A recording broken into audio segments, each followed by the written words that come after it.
Good morning everyone, কেমন আছো তোমরা? আশা করি তোমরা ভালো আছো, সুস্থ আছো। আমি চন্দ্রানী চলে এসেছি আর একটা নতুন ব্লগ নিয়ে। এখন বাজে সকাল তোমার 6:10। এখন থেকেই আমি আমার ব্লগটা শুরু করছি। তোমরা তো জানোই মোটামুটি আমি সকাল সকালে উঠে পড়েছি কিন্তু 5টাতে। দেখো ঠাকুরের ফুল টুল তোলাও কমপ্লিট হয়ে গেছে। ঠাকুরের বাসনগুলো দেখো কালকেই সব পুজো করে দুপুরবেলায় সব ধুয়ে রেখেছি, শুধু গোবলার জামাগুলো ছাড়িয়েছি, সেগুলো তো ধোয়া হয়নি, আজকে ধোবো। এই দেখো আমার ঠাকুর মা চণ্ডী, তোমরা তো জানোই, সবাই দেখেছো। লক্ষ্মী নারায়ণ, গণেশ, লোকনাথ, মা বগলা, মহাদেব, বজরংবলী, আর এদিকে নারায়ণ চাপা দেয়া আছে। আর ওইটা হলো মা বৈষ্ণোদেবীর ফটো। ওইদিকে দেখো বসিয়ে দিয়েছি ডাল, মুসুরির ডাল, কালো জিরে ফোড়ন দিয়ে। আর এখানে তো জানোই আমি চালটা ভিজিয়ে রাখি। এই দেখো চালটাকে ভিজিয়ে রেখেছি। আর ওইদিকে চলো দেখাচ্ছি, এইদিকে দেখো পটল আর ঝিঙে কেটে রেখেছি। আলুটা রাত্রিরে কাটিনি, এগুলো সব রাত্রিরেই কেটে রেখেছি। আর এখানে বসিয়েছি ঢেঁড়স ভাজা। মোটামুটি রান্নার চাপটার আমার শুরু হয়ে গেছে। আর কি করব, মাছ আছে, মাছ দেখালাম না কাল তোমাদের। মাছ আছে, মাছ দিয়ে ঝাল করব। আমি যদিও খাবো না, তোমার দাদার জন্যে করে দেবো। ও আবার বলেছে আজকে মাছের তেল ঝাল খাবে। তো চলো ফিরে আসছি কিছুক্ষণ বাদে।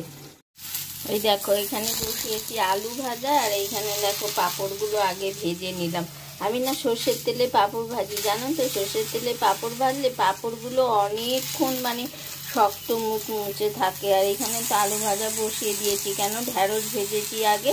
আজকে ঢ্যাঁড়স আর আলু ভাজা ডালের সাথে। এই দেখো এখানে বাটা মাছগুলোকে আমি ভেজে নিয়েছি প্রথমে। বাটা মাছ দিয়ে দাদা তেল ঝাল খাবে।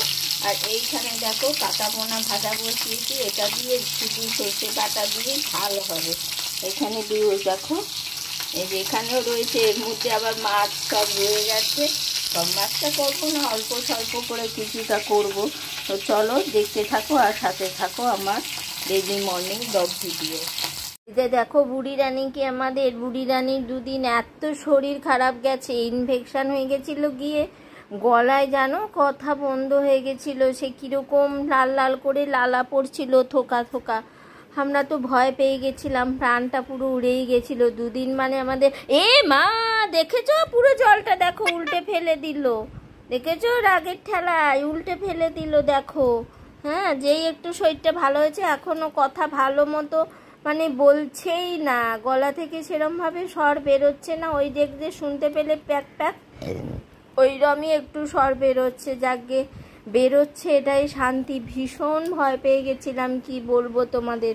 বলছি না দুদিন আমাদের নাওয়া খাওয়া ছিল না। সেই দেখালাম তো তোমাদের কিভাবে ড্রপারে করে ওষুধ খাইয়ে খাইয়ে একটু ধাতস্থ হয়েছে। থ্যাংক গড তোমাদের সকলকে।